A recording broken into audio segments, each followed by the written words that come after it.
స్వచ్ఛమైన నాణ్యమైన గౌదర్పార్ పూజా ఉత్పత్తులు www.gaudarpar.com ద్వారా ఆన్లైన్ లో ఆర్డర్ చేయండి. మీ ఇంటిని దేవాలయంగా మార్చుకోండి. నమస్తే రమగారు. నమస్తే జయ. రమగారు, చందమామ కథల్లో సాధారణంగా మనం జంతువుల్ని మనుషుల్ని చూస్తుంటాం. మనుషుల కన్నా జంతువుల కన్నా మనుషులు బాగా తెలివైన వారు అనేది మన కథల్లో మనం చూస్తూ ఉంటాం కదా. సాధారణంగా కూడా అంతే, కానీ మనకన్నా వాటికి ప్రేమ విశ్వాసం ఎక్కువ ఉంటుంది కాదంటారా?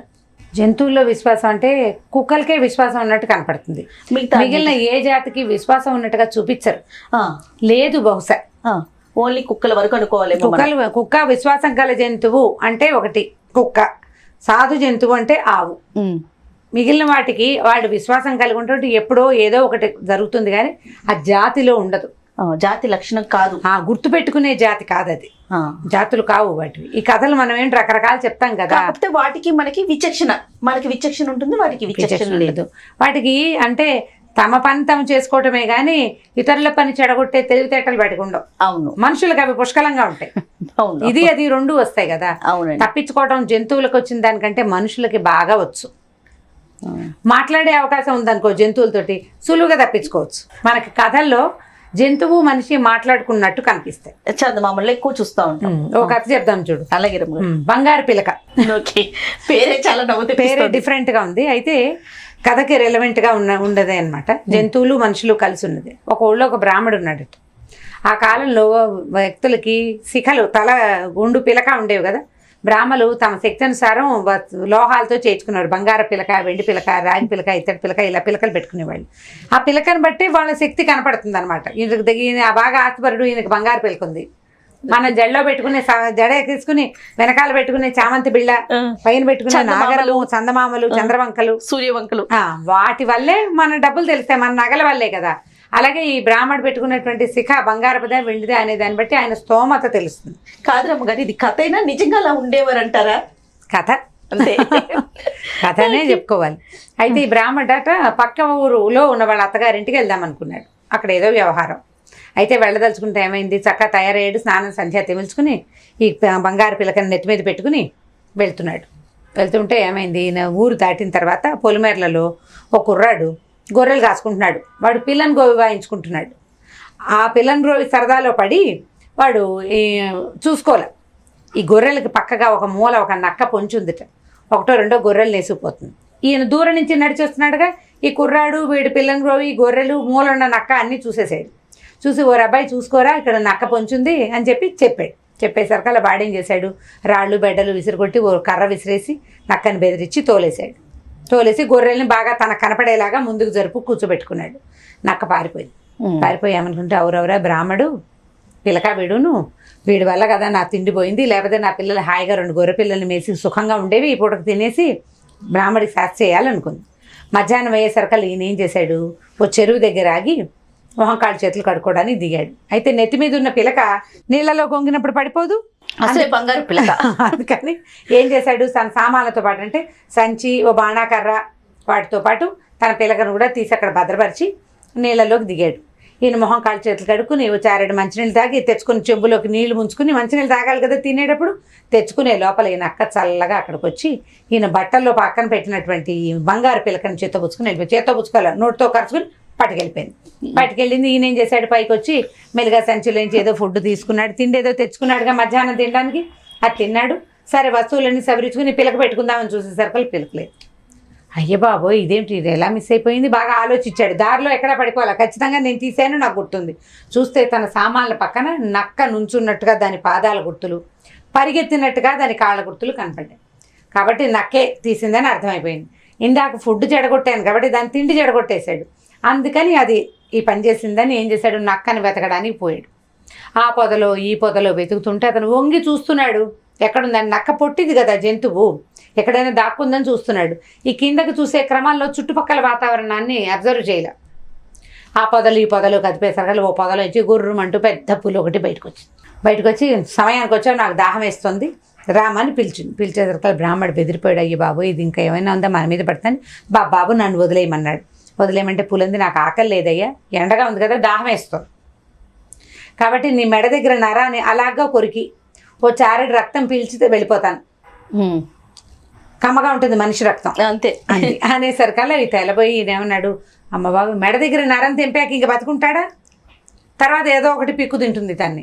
అందుకని ఏమన్నాడు, అది కాదండి, మీరేమో అడవికి రాజు, ఇంత పెద్ద పులి, నిన్ను మించిన రాజు ఎవడు ఉండడు, నువ్వు ఇంత రాజువి శిఖలేని బ్రాహ్మణ్ణి తింటావా? నువ్వు రక్తం పీల్చడం అంటే నన్ను తినడమనే కదా అర్థం. నా చూడు పిలక కాస్తా పోయింది, పిలక లేదు. శిఖలేని బ్రాహ్మడు అంటే ఎందుకు పనికిరాడని, బ్రాహ్మడు కాదు, శిఖ లేకపోతే బ్రాహ్మడే కాదు. నువ్వేం చెప్పుకుంటావు? మీ కుల పెద్దలు, కులంలో మిగిలిన వాళ్ళ దగ్గరికి వెళ్ళి మీ జాతి వాళ్ళకి చెప్పాలి కదా, ఫలానా బ్రాహ్మడు రక్తం పీల్చి అంటే బ్రాహ్మడికి శిఖ లేదు అనే సంగతి తెలిస్తే పరుగు పోతుంది. అందుకని నా శిఖ వెతికి పెట్టు. నక్క వెతుకుపోయింది, మన ఇద్దరం కలిసి వెతుకుదామని అడిగాడు. పూలంది సరే పద వెతుకుదామని. అది కూడా ధర్మ సూక్ష్మం కరెక్ట్. ధర్మశాస్త్రాల్లో చెప్పారు, శిఖ లేని బ్రాహ్మడే కాదు, కాబట్టి వాడు రక్తం పీలిస్తే పరుగు పోతుంది. రెండు కలిసి అక్కడ ఇక్కడ వెతకడం మొదలెట్టాయి.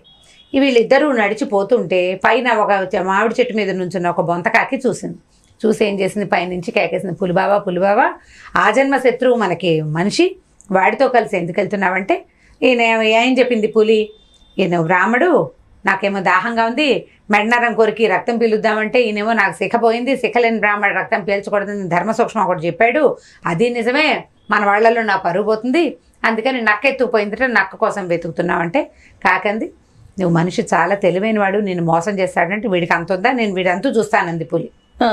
అంటే ఇదేమంది కాకి, నువ్వు ఇదంతా వెతకద్దు, అవతల చెరువు పక్కన ఒక గొయ్యి ఉంది, దాని పక్కన ఒక బండ ఉంది, ఆ గోతులో ఉంటుంది నక్క, పిల్లల్ని పెట్టింది, పిల్లలతో పాటు అది అక్కడ ఉందని.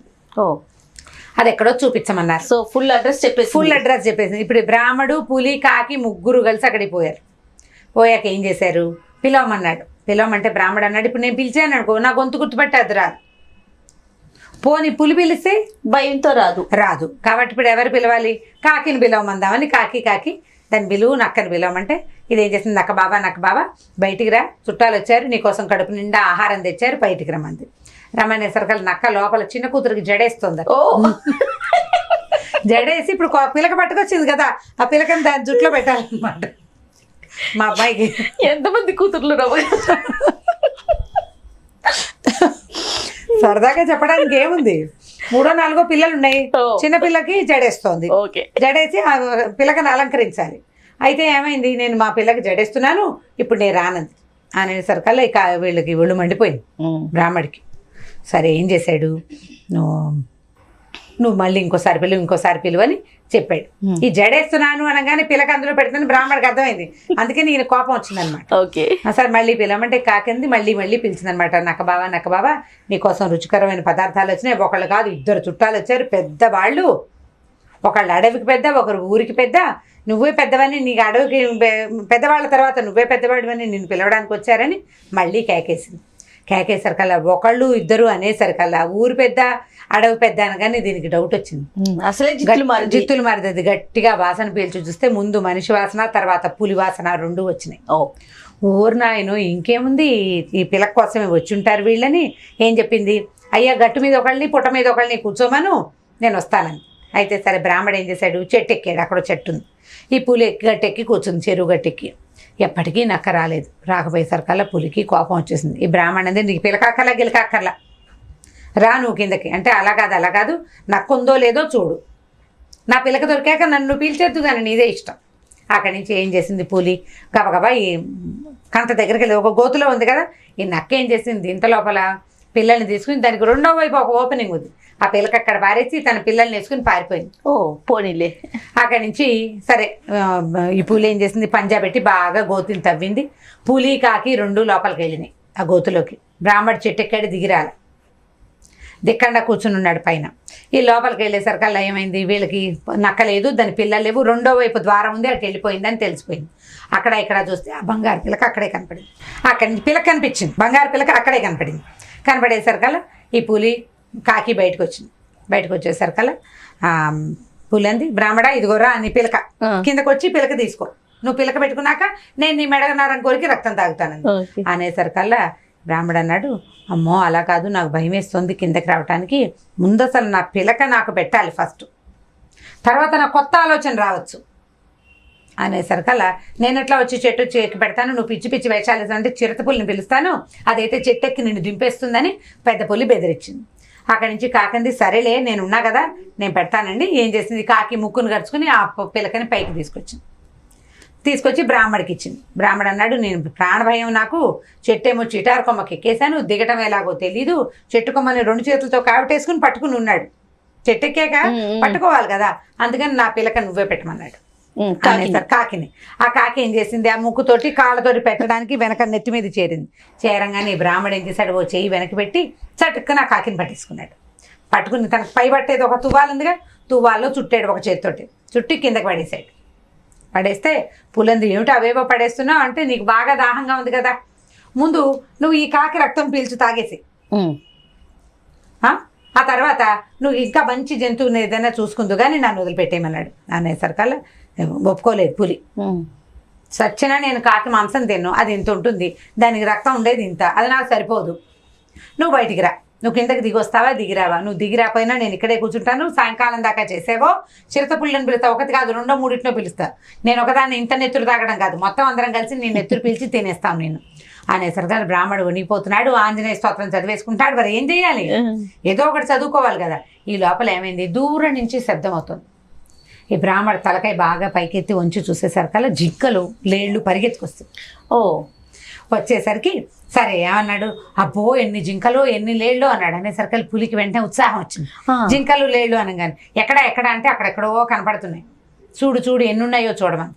వీడు ఇంకా కొంచెం ఎగబాకి చూసి బోలెడన్ని లేళ్ల గుంపు ఎన్ని వస్తున్నాయో, బోలెడు ఒక్కొక్కటి బలిసి కండబట్టి బ్రహ్మాండంగా ఉన్నాయి, నెత్తురు ప్రవహిస్తూ కనపడుతోంది వాటి పరుగులు. అనేసరికి పులికి ఉత్సాహం వచ్చింది. ఈ మనిషి గోల మధ్యాహ్నం నుంచి వీడు వెనకాల పడి చారెడు నెత్తురు కోసం చూస్తే, వీడి తిండి ఎలా ఉంటుందో తెలియదు, అంటే వీడి మాంసం ఎంత రుచిగా ఉంటుందో నాకు తెలీదు. పెద్దవాళ్ళంతా చెప్పుకుంటారు మంచి మాంసం కమ్మగా ఉంటుంది రుచిగా ఉంటుంది అని, ఏనాడు తిన్నది కాదు.